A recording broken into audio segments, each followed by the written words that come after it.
રાજકોટમાં હૈયું હચમચાવી નાખે તેવી ઘટનાનો એક વિડીયો ખૂબ વાયરલ થઈ રહ્યો છે। દ્રશ્યોમાં જોઈ શકાય છે કે એક મહિલા પોતાના જ બાળકને આવાસ યોજનાના બિલ્ડિંગની છત પરથી નીચે ફેંકી દેવાનો પ્રયાસ કર્યો હતો।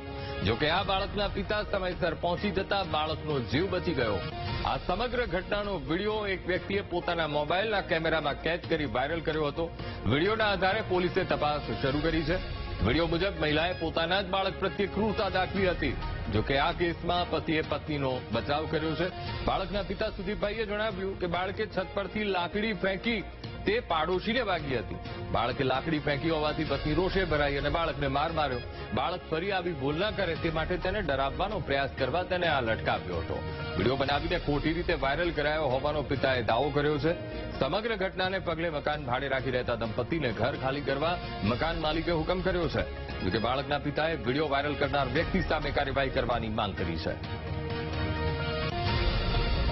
પેલા નીચે રહેતા હતા। ગઈકાલે ઘટના બની હતી, તમને શું ખબર પડી? એ મને તો એમ કીધું કે બાબાને કે પાણો માર્યો છે, કોકે કીધું તો નીચે લટકાડ્યો એમ કીધું અગાસીમાંથી। હા, મકાન ખાલી કરવાનું કીધું એ બેદીમાં, અમારે ભાડું જ નથી જોતા। ગઈકાલે જે વિડીયો વાયરલ છે તે અમે અહીંયા બેઠા હતા, ઉપરથી જે છોકરી લટકાડી અમે અહીંથી અવાજ કર્યો, પણ ઘટનાની બીજી કઈ ખબર નથી અમને। જે એ વસ્તુ ખ્યાલ છે કે અહીંથી બે માણસ બાંધતા હતા અને બાદ છોકરીને લટકાડી, અમે અવાજ કર્યો તો એના ઘરવાળાએ આવી અને ઉપરથી છોકરી ખેંચી લીધી। આવું અવારનવાર થાય છે કે આવું પહેલી વાર? નહીં, આ પહેલી જ વાર બન્યું છે।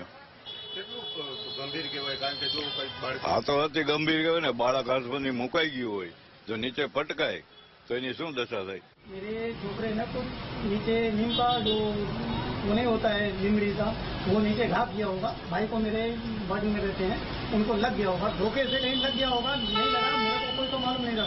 मैं आया काम से तो बोला कि भाई ने बोला कि ऐसा है कि भाई अपने छोकरे समझाने हैं। मेरी घरवाली ने मारा, उसके बाद में मेरी घरवाली ने, मैं ऊपर आया तो उसको डांटने के लिए नीचे खाली दिखाया। मैंने उसको ना बोला कि मत उसको ऐसा नहीं करो, तो बोली ना ना उसको कहीं खाली कराने के लिए थोड़ा दिखा दो तो दोबारा किसी के साथ में नहीं करेगा। तो ऐसे करने के लिए वो खाली दिखाने के लिए डरवा दिया। किसी भाई ने सामने से फोटो ले लिया, मेरे सामने से किसी ने फोटो ले लिया खाली वायरल करने के चक्कर में। सर मैं तो यही चक्कर में कहता हूँ कि खाली अगर मेरा कोई वीडियो लेने का मतलब कोई ऐसा तो था नहीं, मैं अपने बच्चे को थोड़ा नीचे नहीं खड़ा नहीं कर दूंगा। मैं तो खाली कार्रवाई चाहता हूँ साहब, किसी ने अगर वीडियो ऐसा क्यों बनाया फर्जी।